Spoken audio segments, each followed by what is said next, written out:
नमस्कार दोस्तों, योगेश टेक्निकल में आपका फिर से बहुत बहुत स्वागत है। दोस्तों आज हम एक R600A के उपकरण पर फॉल्ट फाइंडिंग करेंगे, उसमें रेफ्रिजरेंट को चार्ज करेंगे, कंप्रेसर को रिप्लेस करेंगे और इन सब कार्यों करते हुए आपको क्या क्या सावधानियों का इस्तेमाल करना चाहिए, उन सभी विषयों पर बातें करेंगे। अगर आप इस लाइन में नए हैं तो वीडियो में लास्ट तक बने रहिएगा।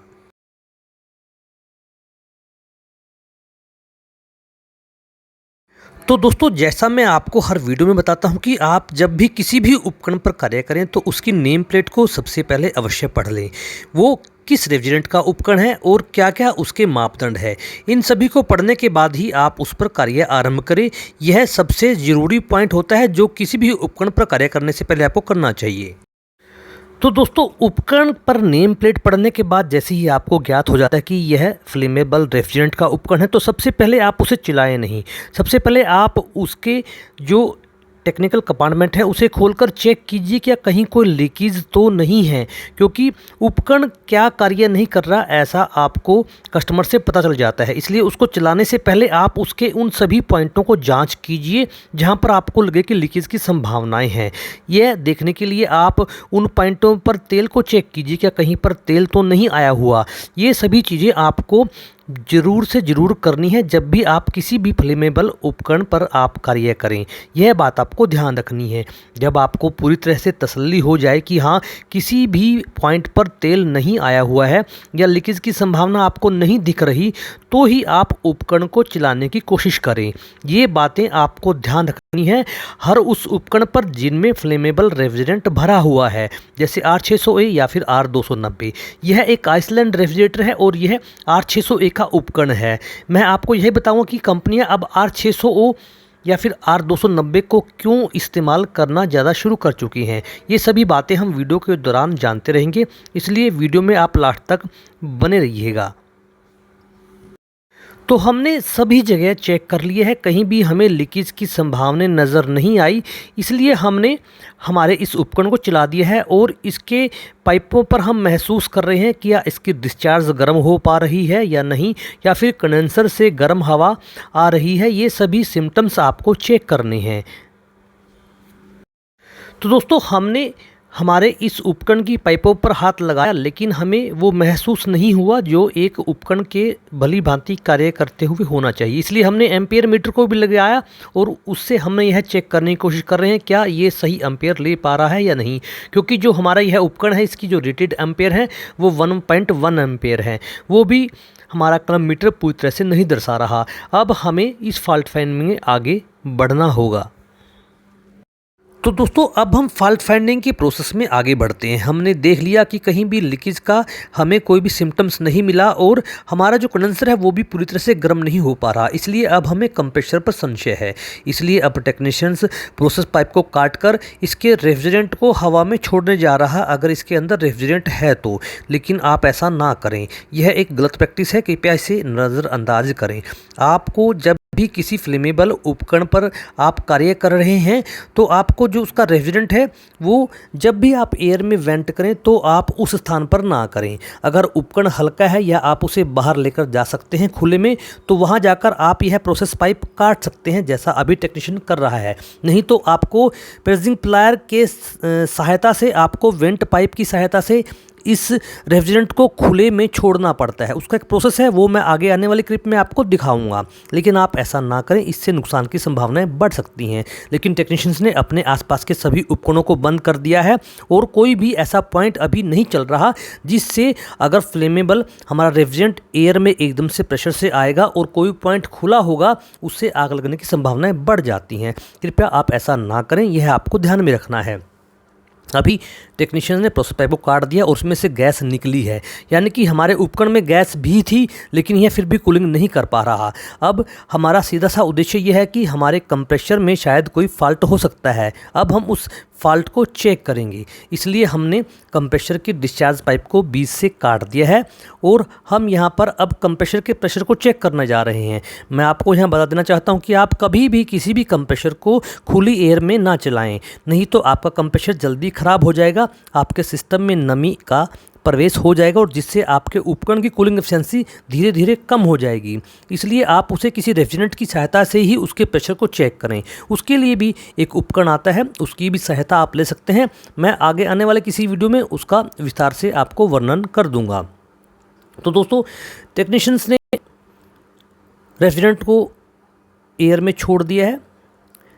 अगर यह रेफ्रिजरेंट R134a होता तो यह एक गलत कार्य होता, क्योंकि अगर हम रेफ्रिजरेंट को सीधा हवा में खुला छोड़ देते हैं तो वो हमारे पर्यावरण को नुकसान पहुंचाती है अगर ये R134a होता, क्योंकि इसका जो ग्लोबल वार्मिंग पोटेंशियल है वो 1300 के लगभग है। लेकिन R600A के साथ ऐसा नहीं होता, क्योंकि R600A बिल्कुल भी ओजोन को ख़राब नहीं करती और इसका जो ग्लोबल वार्मिंग पोटेंशियल है वो भी 3 है। तो दोस्तों, इसलिए यह गैस आने वाले जो सभी उपकरण अभी आ रहे हैं, कंपनियां इसी गैस को अपने उपकरणों में स्थान दे रही है और R290A को भी स्थान दे रही है। सिर्फ डिफरेंस ये है कि R600A को हम रेफ्रिजरेटर वगैरह में इस्तेमाल करते हैं ज़्यादातर, और जो R290 होती है उन्हें हम डिफ्यूजरों में ज़्यादातर कंपनियां इस्तेमाल करना शुरू कर रही हैं।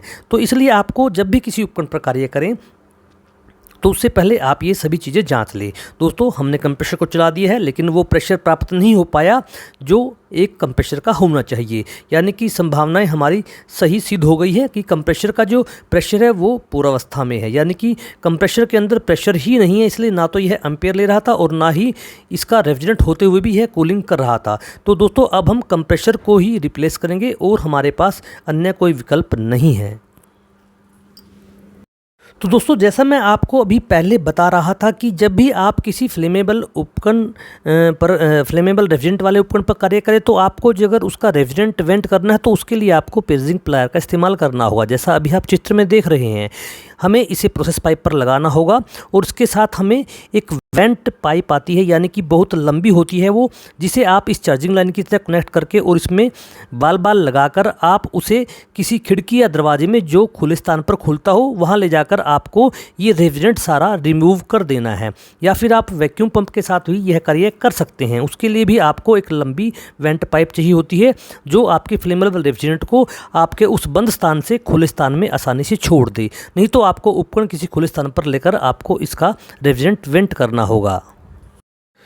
तो अब हम कंप्रेसर को रिप्लेस करेंगे दोस्तों, लेकिन उससे पहले हमें इसे डीब्रेज करना होगा और डीब्रेज करते हुए आपको उन सभी बातों का ध्यान रखना चाहिए जो किसी भी उपकरण में है, यानी कि जैसे यह इंसुलेशन हमारा पाइपों पर दिया हुआ है, इसे आपको हटा देना होगा, नहीं तो डीब्रेज करते हुए इसकी जल जाने की संभावनाएं काफ़ी ज़्यादा होती हैं। इसलिए आपको ऐसा कार्य ना करें जिससे आपको बाद में पछताना पड़े। इसलिए आप इस इंसुलेशन को थोड़ा पीछे की तरफ कर दें ताकि जब आप ब्रेजिंग टॉर्च का इस्तेमाल करते हुए यूनिट के कंप्रेसर को डीब्रेज करेंगे तो कोई भी वो पदार्थ ना जले जो इसके लिए ज़रूरी है। और दोस्तों, ब्रेजिंग टॉर्च को ऑन करने से पहले कंफर्म कर लें क्या आपका रेफ्रिजरेंट पूरी तरह से वेंट हो चुका है। एग्जॉस्ट फैन का इस्तेमाल कीजिए ताकि जो रेफ्रिजरेंट है वो वेंट हो जाए, नहीं तो आप नुकसान उठा सकते हैं। इसलिए इसमें जल्दबाजी ना करें और कंफर्म कर लें कि हमारा जो रेफ्रिजरेंट हमने छोड़ा था यहीं पे वो वेंट हो चुका है। ये जल्दबाजी इन उपकरणों पर नहीं करनी चाहिए, ये आपको ध्यान में रखना है। R600A R290। अब हम कंप्रेसर की सेक्शन पाइप को डीब्रेज करेंगे, लेकिन इससे पहले आपको ध्यान रखना है कि कंप्रेसर पर जो रिले OLP लगे हुए हैं उनको आपको निकाल लेना है, नहीं तो आपकी रिले OLP ब्रेजिंग टॉर्च की फ्लेम से ख़राब होने की संभावनाएं बढ़ सकती हैं। इसलिए आपको हर उस छोटी बात का ध्यान रखना है जिससे आपके नुकसान होने की संभावनाएं हो सकती हैं। ये सभी बातें आपको एक सफल टेक्नीशियन बनाने में काफ़ी मददगार होती हैं। उसके बाद हम सेक्शन पाइप को डीब्रेज करेंगे और उसके लिए आपको उसकी फ्लेम को कवर करना है ताकि वो फ्लेम आगे जाकर हमारे उपकरण के किसी अन्य भाग को ख़राब ना कर दे। और ब्रेजिंग और डीब्रेज करते हुए आपको काफ़ी सावधानी का इस्तेमाल करना होता है, यह बात आपको हमेशा ध्यान रखनी चाहिए। जैसा मैंने आपको बताया कि हम R600A के कंप्रेसर को रिप्लेस कर रहे हैं, बिल्कुल सेम मॉडल और वही कंपनी का कंप्रेसर है। आपको किसी भी उपकरण पर कार्य करते हुए इन चीज़ों में हमेशा ध्यान रखने वाली जो बात होती है वो यही होती है कि जिस भी उपकरण पर जो कंप्रेसर नंबर लगा हुआ है या जो कैपिलरी नंबर लगा हुआ है, कोशिश कीजिए कि आप सेम टू सेम नंबर ही डालें। इससे कूलिंग एफिशिएंसी पर कोई फ़र्क नहीं पड़ता। ये बात आपको हमेशा फ़ायदे में रखती है। हमने कंप्रेसर को प्लेटफॉर्म पर रख दिया है, उसके सभी स्क्रू टाइट कर दिए हैं। अब हम वो सभी पॉइंट ब्रेज करेंगे, या तो जो हमने काटे थे या फिर जो नेसेसरी होते हैं किसी भी कंप्रेसर को रिप्लेस करते हुए। मैं आपको हर बार बताता हूं कि दोस्तों ब्रेजिंग करते हुए आपको काफ़ी पेशेंस का इस्तेमाल करना होता है, और जो फ्लेमेबल रेफ्रिजरेंट के उपकरण होते हैं उन पर तो आपको ब्रेजिंग का काफ़ी ध्यान रखना होता है, यह बात अवश्य ध्यान रख लीजिए। और सभी ब्रेजिंग करने के बाद ड्राई नाइट्रोजन से लीकेज को अवश्य चेक करें, कोई भी पॉइंट लीक नहीं होना चाहिए, नहीं तो आपके आर्थिक नुकसान भी होगा और आपको डबल मेहनत करनी होगी। यह बातें आपको ध्यान में रखनी चाहिए, यही बातें आपको आगे एक सफल टेक्नीशियन बनाती हैं। हमने डिस्चार्ज को ब्रेज कर दिया है। अब हम कंप्रेसर के प्रोसेस पाइप पर पिन वॉल लगाएंगे। पिन वॉल लगाने से पहले उसकी पिन को अवश्य निकालें, नहीं तो वो मेल्ट हो जाएगी। और R600 या फिर R290 के उपकरण पर आपको कोशिश करनी चाहिए कि पिन वॉल लगाएं अच्छी क्वालिटी वाली, या फिर आप अच्छा पंच कर पाएँ अगर आप पूरी तरह से परफेक्ट हैं पंचिंग करने में।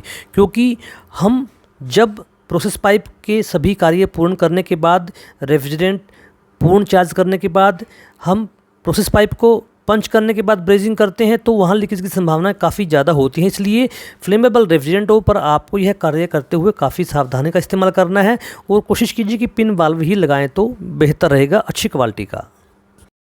अब हम यूनिट की सेक्शन पाइप को ब्रेज करेंगे, और आपको यह पाइप ब्रेज करते हुए ध्यान रखना है कि जो हमारी ब्रेजिंग टोच है उसका जो फ्लेम है वो सीधा हमारे टर्मिनल पर ना पड़े। इससे आपके कंप्रेसर के टर्मिनल ख़राब होने की संभावनाएं बढ़ सकती हैं। यह कोशिश आपको हर उपकरण पर करनी चाहिए। अब हम उपकरण को वैक्यूम करेंगे। इससे पहले की सभी प्रक्रियाएं हमने पूर्ण कर ली हैं। हमने ड्राई नाइट्रोजन के प्रेशर को डालकर लीकेज को चेक कर लिया है, कोई भी लीकेज हमारे सिस्टम में नहीं है। अब हम डबल स्टेज के वैक्यूम पंप से सिस्टम को अच्छी तरह से वैक्यूम करवाएंगे, क्योंकि हम इसमें R601 का प्रयोग कर रहे हैं, और फ्लेमेबल रेफ्रिजरेंट के साथ आपको एक अच्छा वैक्यूम प्राप्त करना काफ़ी ज़रूरी है, यह आपको ध्यान रखना है। दोस्तों, यह इको फ्रेंडली गैस है, लेकिन एक फ्लेमेबल गैस है। हमेशा आपको यह ध्यान में रखकर ही उपकरण पर सभी कार्य करने चाहिए। तो दोस्तों, अब हम रेफ्रिजरेंट को चार्ज करेंगे, लेकिन उससे पहले कुछ ज़रूरी बातें।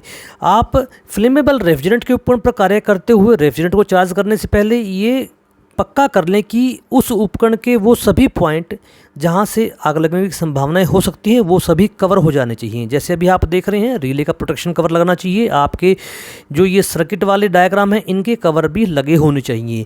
आपको कोई भी पॉइंट ऐसा नहीं छोड़ना चाहिए जहां से अगर लीकेज हो जाती है, खुदा ना खास्ता, तो आग लगने की संभावनाएं बिल्कुल ना के बराबर होनी चाहिए। ये आपको हमेशा ध्यान रखना है। और आपको एग्जॉस्ट फैन का इस्तेमाल करते रहना है अगर आप किसी बंद स्थान पर काम कर रहे हैं, और आपके पास आग बुझाने वाला सिलेंडर भी होना चाहिए।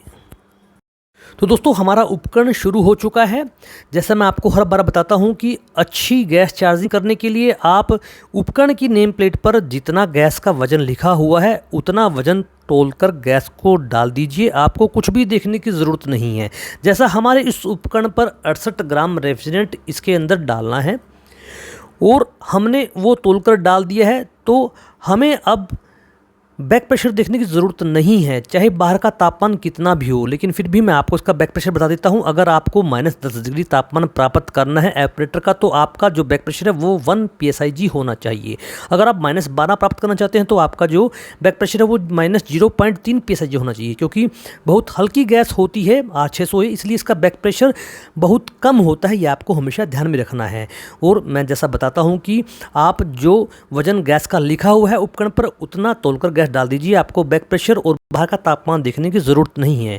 दोस्तों, वीडियो को लाइक और शेयर अवश्य कीजिएगा, चैनल को सब्सक्राइब करना भी मत भूलिएगा, और आप मेरे को फेसबुक, ट्विटर पर भी फॉलो कीजिए। और अगर आप नए हैं तो चैनल को सब्सक्राइब अवश्य कीजिएगा। धन्यवाद दोस्तों।